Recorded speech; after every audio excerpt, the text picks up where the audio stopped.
Allow me also to express my profound gratitude to Queen Catherine, who sits beside me.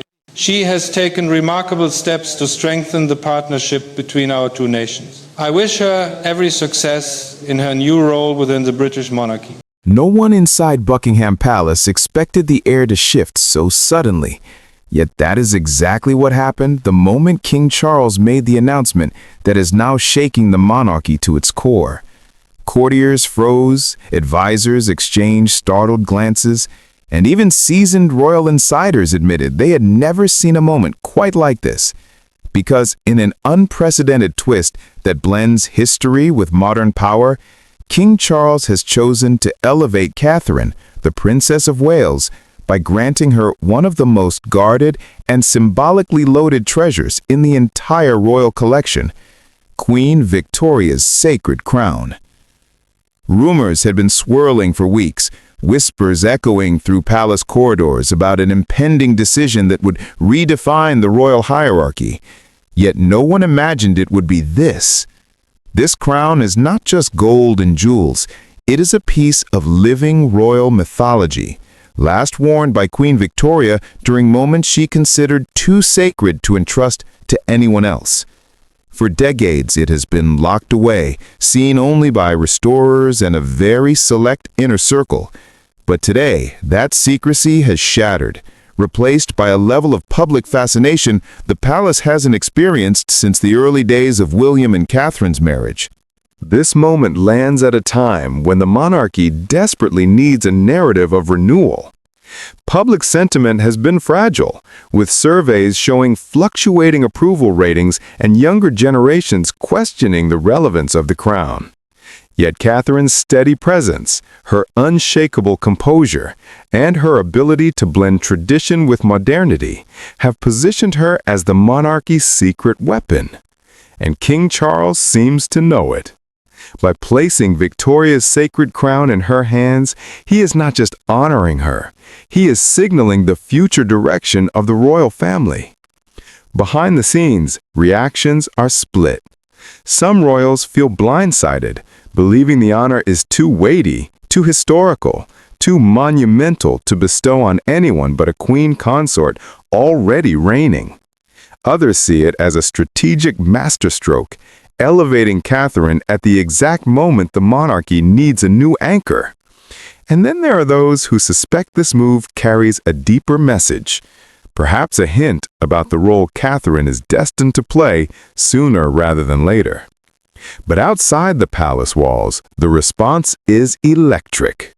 Hours after the news broke, crowds began gathering near Buckingham Palace gates, hoping for even a glimpse of the princess who is now carrying an emblem of royal power unlike any other. Social media erupted instantly, heralding Catherine as the new face of royal evolution. Analysts are already calling it the most significant royal elevation since Diana stepped onto the world stage. As flashbulbs ignite and speculation grows wilder by the minute, one truth stands above all. This crown has changed everything. And Catherine, poised yet luminous, is stepping into a destiny that even Queen Victoria herself might have admired. What makes this moment even more extraordinary is the timing. As Britain stands at a cultural crossroads, with shifting political winds and generational divides becoming more pronounced, the monarchy needed a symbol that could unify rather than divide. Catherine, with her calm grace and strategic intelligence, has become that symbol almost effortlessly. Insiders say King Charles has been watching her carefully, observing not just her public composure, but also her behind-the-scenes influence, especially during the family's most turbulent periods. The sacred crown, therefore, is not merely an ornament of history, it is a signal that Catherine's role has evolved far beyond expectation. Yet the decision was not made in silence. Sources whispered that several late-night meetings unfolded inside Clarence House in the days leading up to the announcement, with senior advisors debating the implications. Was the public ready for such a powerful gesture? Would other members of the royal family feel overshadowed? Could this be interpreted as a subtle preparation for a future where Catherine becomes the monarchy's central force, even before William ascends the throne?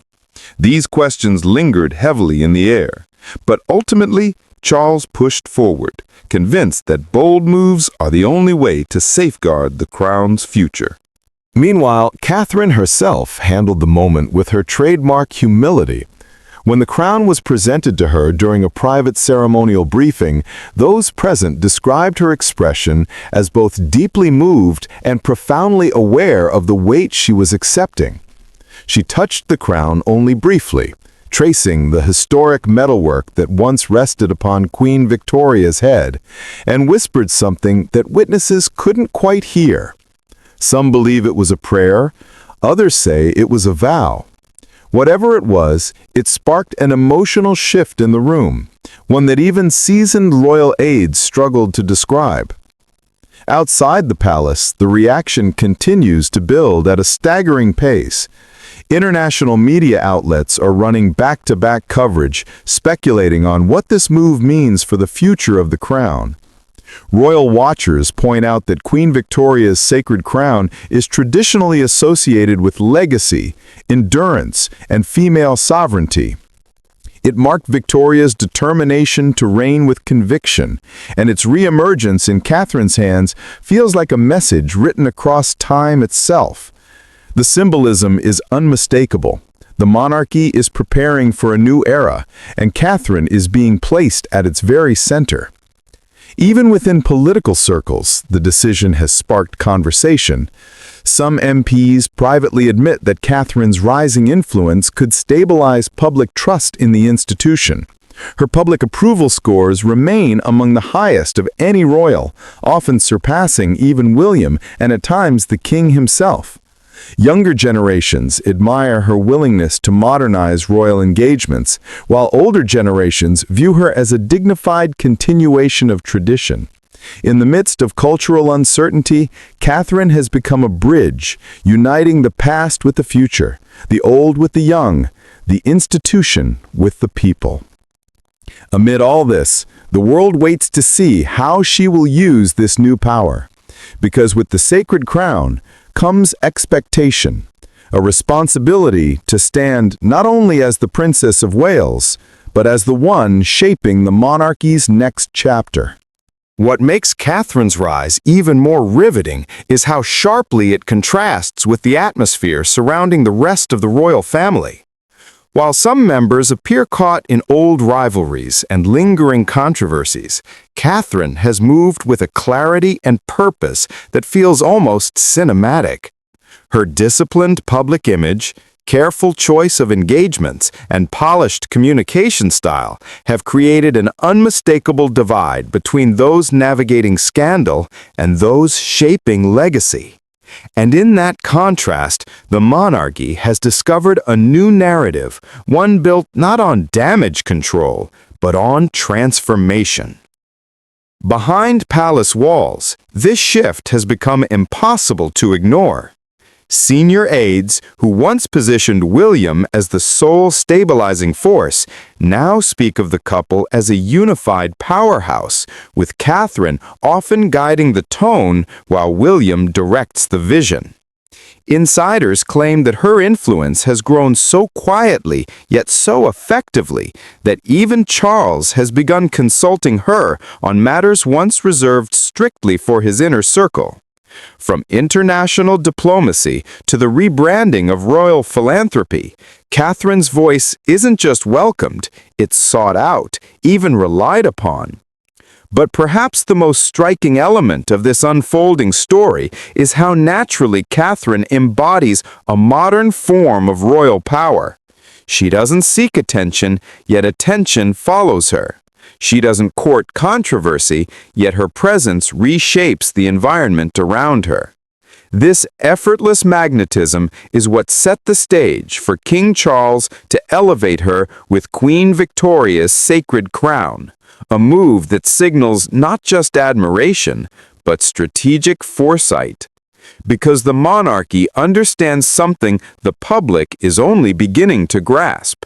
Catherine is not simply the future. She is the stabilizing force that will carry the institution into its next era. Meanwhile, global reaction only amplifies the drama. Analysts describe a surge of renewed interest in the monarchy across Europe, Asia, and North America, attributing it directly to Catherine's growing prominence. Her appearances routinely generate spikes in media engagement, and even small gestures, like subtle outfit choices or brief comments, turn into international headlines. This unique influence has created a phenomenon rarely seen among modern royals. Catherine's brand is not just admired, it is trusted. And at a time when public faith in institutions wavers, that kind of trust is priceless. Still, not everyone is celebrating. Sources hint at a quiet ripple of unease among those who fear being overshadowed by Catherine's rising star.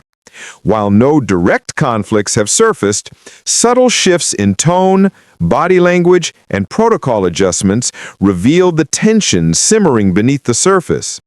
For some, the sacred crown represents a symbolic redistribution of influence, one that could redefine internal dynamics in the years ahead. But for the monarchy's senior leadership, this is precisely the point. When an institution relies on relevance for survival, evolution isn't optional, it is essential. And so, as the world watches Catherine step into this historically charged moment, the anticipation deepens. Her next moves will shape not just her own legacy, but the monarchy's trajectory. With the crown comes responsibility. With responsibility comes power.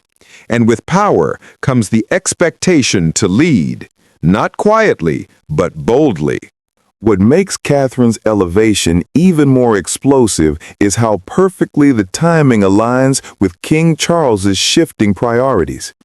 As his reign moves into a more strategic phase, insiders say he has become acutely aware of the monarchy's need for a figure who can bridge the widening gap between tradition and modern influence. Charles may carry the crown, but Catherine carries the momentum.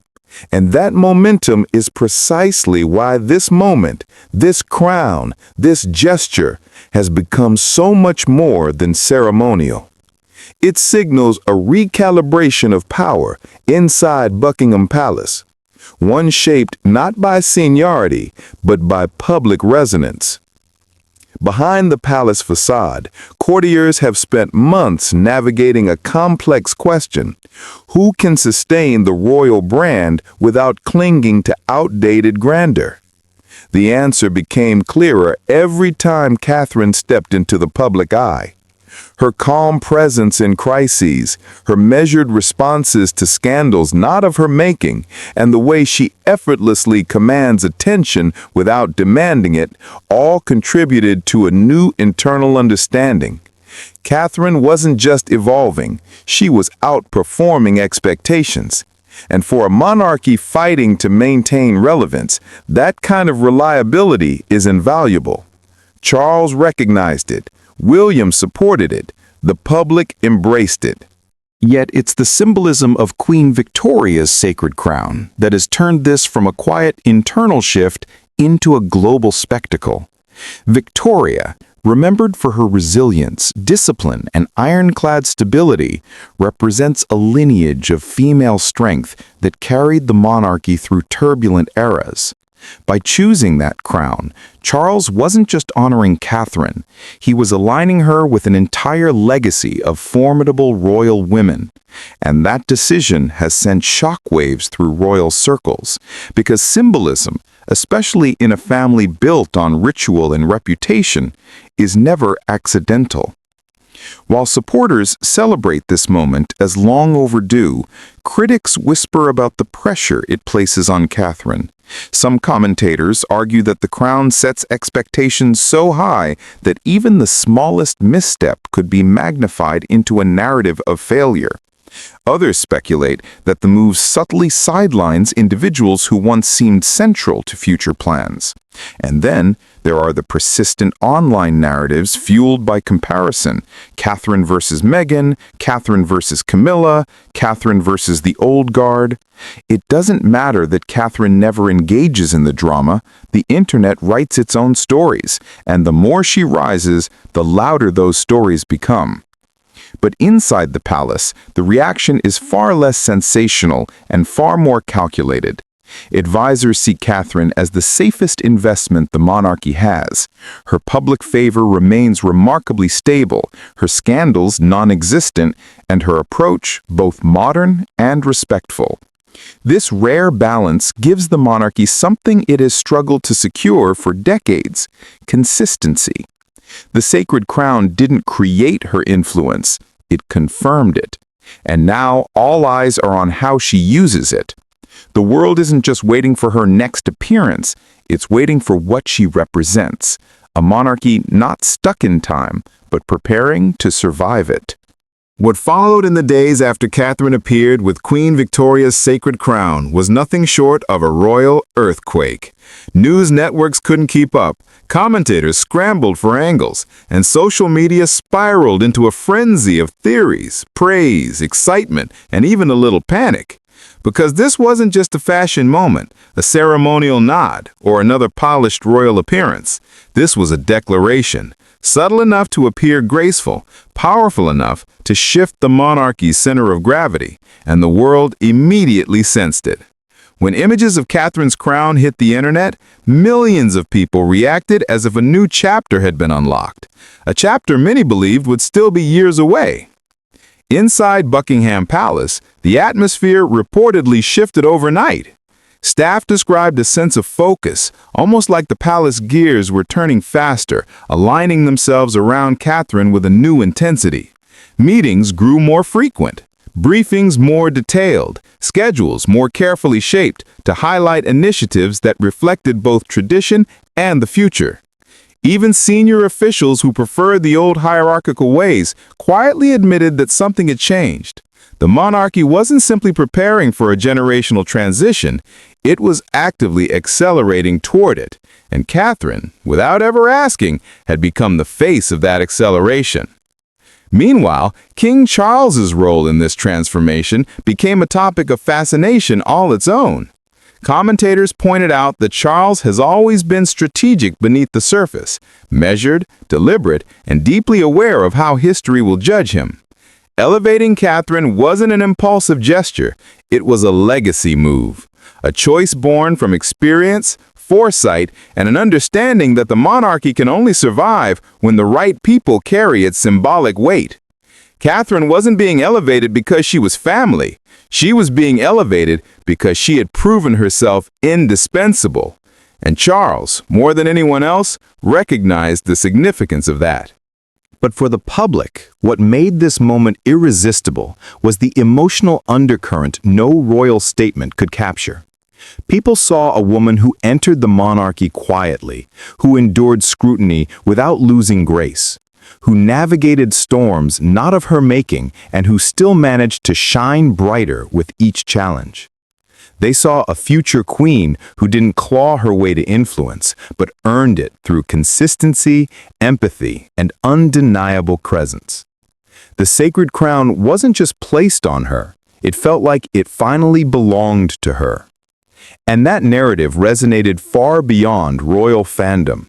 It resonated with anyone who had ever worked silently, waited patiently, and risen naturally. As the uproar continued, one thing became unmistakably clear. This moment marked the monarchy's most significant symbolic shift since the passing of Queen Elizabeth II. And unlike many royal moments fueled by drama, division, or scandal, this one was fueled by hope.